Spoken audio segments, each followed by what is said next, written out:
Hi there, I'm WRL's hidden historian Heather Leah, and today I am very excited to show you around a secret garden hidden right here in Raleigh. And I'm in the garden right now. It's closed off to the public, it's on private property, but they're gonna open it for one day only this weekend.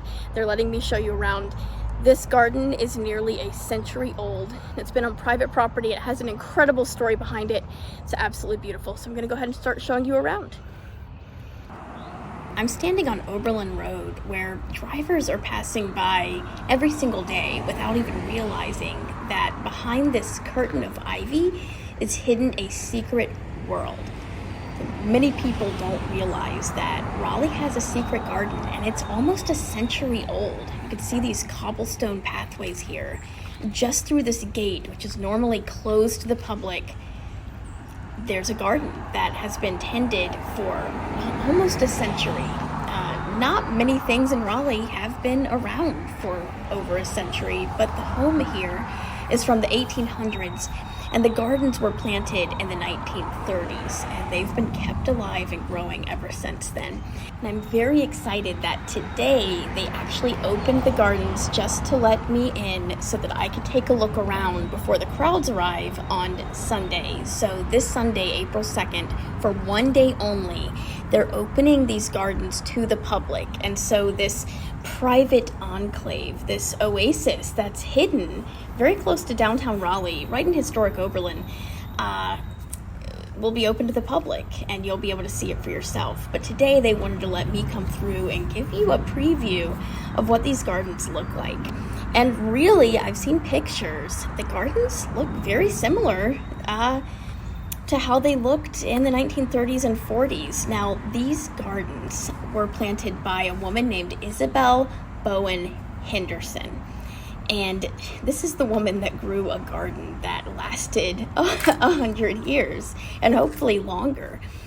And I will tell you, as we look at these beautiful bulbs and these flowers, and this is actually the older part of the garden. This was originally part of a separate garden, but also in the family.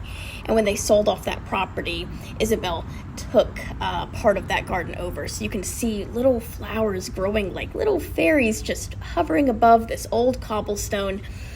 This kind of wild look, this sense of it's green and it's tended, but it's not kept perfect and perfectly sheared and clipped, but rather allowed to grow a little bit outside the lines, to color outside the lines, if you will. That was part of Isabel's personality and her charm. She didn't want to have the perfectly pruned garden. She wanted to have color and greenery and these meandering cobblestone and brick pathways. But she was inspired by the gardens that she saw in Williamsburg. Now, she was an artist, if you couldn't tell from looking at her gardens here. And honestly, learning about her, she was a pretty incredible person. She grew up in Raleigh in the early 1900s, and she became a portrait artist. And during an era, and again, this is her home, really frozen in time here, because the descendants have kept the home up and have kept the gardens up. Again, a lot of things in Raleigh don't last over 100 years in this exact same way, but this private oasis has really stood the test of time. Anyways, she was a woman she sounded incredible. First of all, if you grew up in Raleigh, you may even have a portrait by her. I've met several people who did. She was single. She did get married, but her husband and her marriage did not work out. And so during a time where many women really relied on having a husband to help with the finances, she supported all of this, these gardens, all the renovations and, the additions to the garden. Now, look at this view. You can see pictures of the garden from the 1940s that look just like this view. It's just stayed frozen in time. And she afforded all of that and expansions on the house with her own money. And this income she made primarily through her art. She was a portrait artist. And again, I've met many people in Raleigh who have a portrait that she painted for them. So she was very popular. She was in newspapers and magazines all the time. She wrote in magazines and garden magazines and art magazines, and really shared her knowledge about gardening and art. And she created this wonderland, which was really kind of a private wonderland. Now, the house you see there, that house, very historic house, and has been almost torn down at least once, possibly twice. That home is very likely one of the oldest homes in historic Oberlin Village. See a little bee here. This garden is just full of life. And so that home was built in the 1800s, before Isabel lived there. There were other families that lived there. The Hinton family lived there, as well as the Haywood family. And they married into the Graves family, and the Graves house seems to have been built a generation later, and that's one of the, big Oberlin houses that you see when you drive through Oberlin Village. Oberlin Village, just for context, is a historic freedmen's village.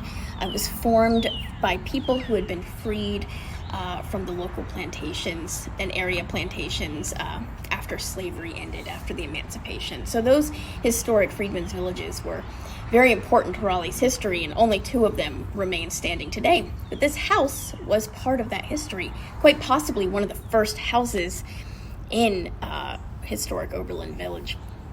But when her family bought it, and it would have been quite old by the time they bought it in the 1930s, if it had been built in the 1800s, but they decided they rather than tearing it down and starting new, they would keep it standing because they wanted to preserve that history.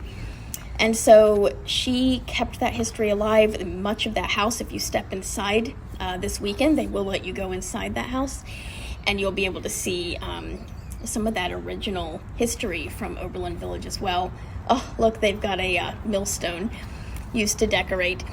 This private enclave, the secret garden, has these old trees. As you can see, some of them were lost during Fran, but these trees are likely nearly a century old, if not older themselves, having seen a lot of history. There's also a carriage house, and there is a shed, an herb garden. So there's more to the garden than just the plants. There's an entire hidden enclave in here. We're going to step inside and see some of the history she saved in here.